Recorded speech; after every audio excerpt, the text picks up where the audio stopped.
So, you've been watching the news lately and you're wondering, if I start Google searching all those things that you hear about when it comes to terrorists,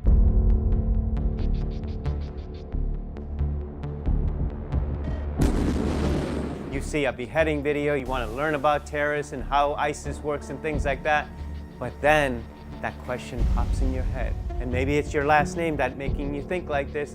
If I do this, am I going to end up on the FBI, CIA, or NSA watch list?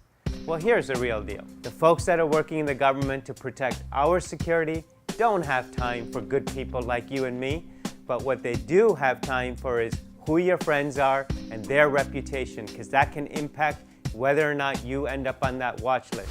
So if you're connected to someone who's on a watch list, be careful. If you start searching for things like that, yes, the government may actually care, but then they also care about what you do.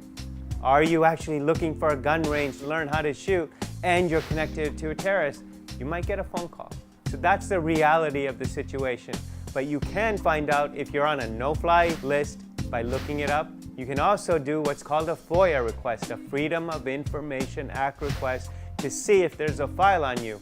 Now, of course, as much as you want to, as much as you're dying to find out what's inside that file, you're not going to know, but at least you'll know if there is one, and that in itself is something to be aware of. My name's Hemu Nigam, and this is Inside Cybercrime.